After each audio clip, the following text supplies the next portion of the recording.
And now, meteorologist Marty with Southern Colorado's most accurate forecast. 12:43, not a bad day so far. We have 40s and 50s in most cases, 60s south of the Arkansas River, and the wind should increase as we head into the evening hours. And by then, the first of the light rain and snow showers may be developing along and west of I-25, mainly from the Pikes Peak region northward. We shouldn't have any trouble getting through the evening commute, though. A few sprinkles or flakes aren't going to hurt you much on your way home. Now, tonight, we do expect that a larger area of rain and snow will begin to develop, initially over northern locations, but eventually pressing southward through the night. Now, initially, the air won't be terribly cold, and the roadways are obviously pretty warm, so a lot of this will be melting. But as we head towards tomorrow morning, some cooler air will be coming in. And so at that time, some of the snow that you see falling here on Skycast could start to stick to some roadways. And the higher you live, the more likely that's going to be. So we do expect some impacts to tomorrow morning's commute. Lows tonight in the 20s and 30s, warmest as you head away from the higher terrain, where for much of the night, whatever comes out of the sky will do so as rain.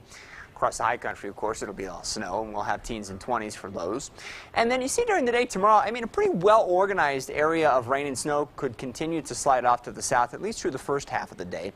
After that, we think that things will start to wind down a little bit. So as I advance the clock into the afternoon, you'll notice still some pockets of heavier snow with the darker blues. I think by noon tomorrow, the heaviest of it will be on the mountain areas south and west of Pueblo. And then during the afternoon, gradually this will break up. May not end entirely, but at least the heavier, more widespread areas of rain and snow should begin to wind down, so that hopefully tomorrow evening's commute will go a little bit better than tomorrow morning's.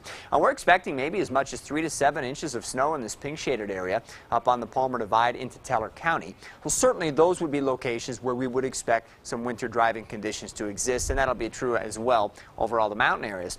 The other area of main concern will be on the higher terrain south and west of Pueblo, particularly near the wet mountains, where we could see as much as 5 to maybe a foot, 5 inches to a foot of snow before this is all said and done.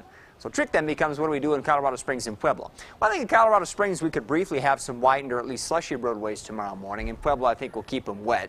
Temperatures will be in the 30s and 40s. It's April. It's a little harder on the lower terrain for the snow to accumulate. But if it's coming down in a pretty good clip tomorrow morning in Colorado Springs, it could mean some slick travel for at least a couple of hours.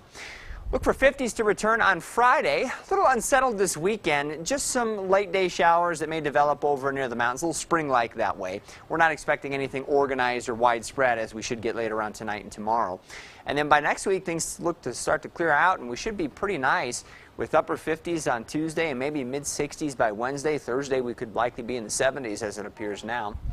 Pueblo will go with kind of a mixture of some rain and snow. You certainly could see some snowflakes tomorrow morning, and might even get some minor accumulations on the grass. But the roads at this point, I wouldn't think in Pueblo are going to give you too much trouble. If your travels take you south or southwest of town, of course that would change. Look for 50s on Friday. 50s to around 60 for the weekend with some afternoon clouds around. Mid-60s on Tuesday. 70s should return by Wednesday. Canyon City, I don't think along the river in Canyon City proper you're going to have too much trouble on the roadways tomorrow. Again, it could snow and some of that could stick to the cooler surfaces, but the roads are relatively warm. If your travels take you up onto the higher terrain in Fremont County, different story altogether, and we could have several inches of wet, heavy snow that could make for some whitened roadways. Again, a few sprinkles are a possibility here through the weekend. We don't expect that those are going to amount to very much, but it'll stay relatively cool with highs in the 50s. Teller County, and also, as I mentioned, the mountain areas south and west of Pueblo, you folks are going to be the winners, as you often are with spring storms. I do think in Teller County something like 3 to 7 inches of snow will fall. Now, most of that, granted, will be on the cooler surfaces, but it'll be cold enough for that to stick on roadways too. So I would definitely plan on some extra time if you're going in and out of the mountain areas tomorrow, and probably over Monument Hill up into Denver too. All right. Thanks, Marty. You're welcome.